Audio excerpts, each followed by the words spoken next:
Every time I think of you, I give thanks to my God.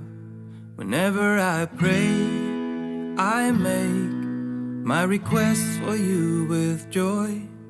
So it's right that I should feel as I do about you. For you have a special place in my heart.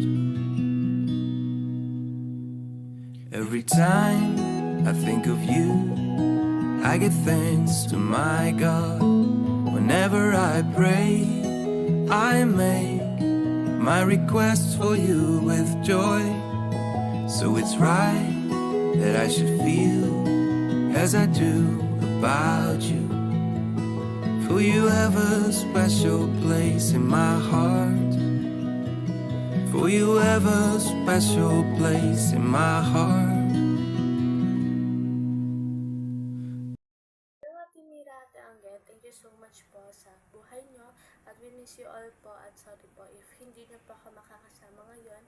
Ayan, thank you so much po sa mga buhay nyo. Talagang sobrang thankful po ako simula dati hanggang ngayon. Ayan, talagang sa patuloy po na pagmamahal nyo sa amin as pagbibigay ng time, effort at especially para po sa aming lahat. Ayan, thank you po sa mga pagkakamusta nyo po sa akin at syempre sa iba pong LG natin. Ayan, sobrang thankful po ako sa buhay nyo dahil lagi rin po kayo nandyan para sa akin. Talagang sa mga pag-concern nyo sa amin. Sa akin, ayan, thank you po sa mga pagpipray po sa akin simula dati. Hanggang ngayon po, talagang patuloy po kayo nag-extend ng time para sa akin. Ayan, thank you po sa mga pakikinig sa akin kahit sobrang haba po ng testimony sa mga kwento ko po. Siyempre po sa patience na pagbibigay niyo po sa akin simula dati hanggang ngayon. Ayan, talagang hindi ko po alam kung paano ko po kayo pasasalamatan talaga. Na talagang basta alam po ni Lord kung gaano po ako ka-thankful sa mga buhay nyo. Ayan, thank you po sa effort na binibigay nyo. Talagang mas nakikita ko po yun hanggang ngayon talaga. Ayan, talagang thank you po sa mga pag-encourage, sa support talaga, sa mga pag-aaral, sa paglilingkod kay Lord at sa lahat pa ng ginagawa po namin. Ayan, talagang kahit hindi man po namin masabing personal ba, talagang pinagpipray po namin kung ano po yung mga talagang ginawa nyo po sa amin. Thankful po talaga kami sa mga buhay nyo na ginagawa nyo. At andito lang din po ako, kami yung church na at si Lord na talagang nagsusupport, nag-encourage po sa inyo at talagang nagpipray po sa inyo na talagang mas palakasin pa po kayo ni Lord.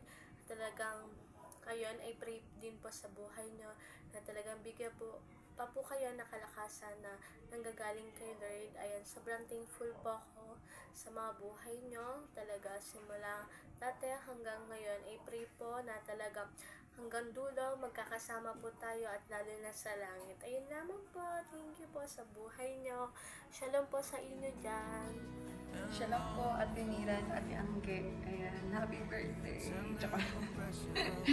Ayan, salamat po sa Lord sa buhay niyo kasi nga meron kaming ate na kagaya niyo po na sobrang na-appreciate ko nga din po yung pagiging ate niyo sa amin.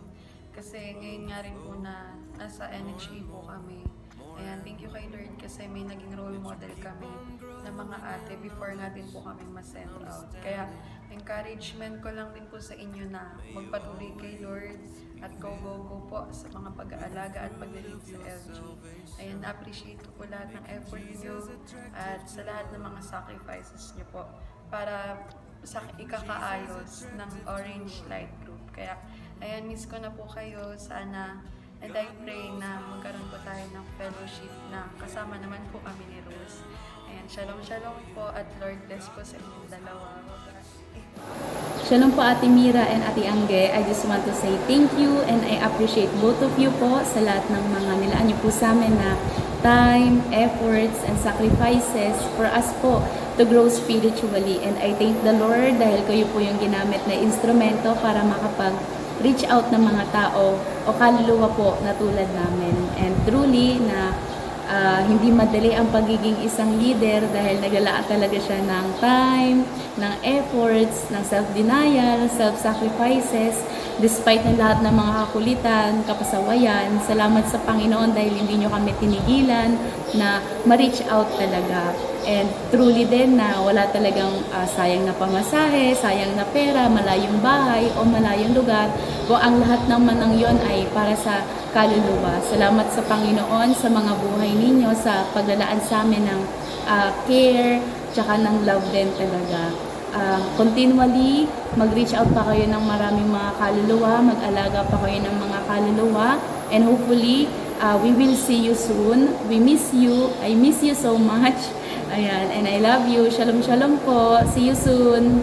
With the tender compassion of Jesus, I pray that your love will overflow more and more, more and more. That you keep on growing in knowledge and understanding. May you always be filled with the fruit of your salvation, making Jesus attractive to all. Making Jesus attractive to all. Every time I think of you, I give thanks to my God.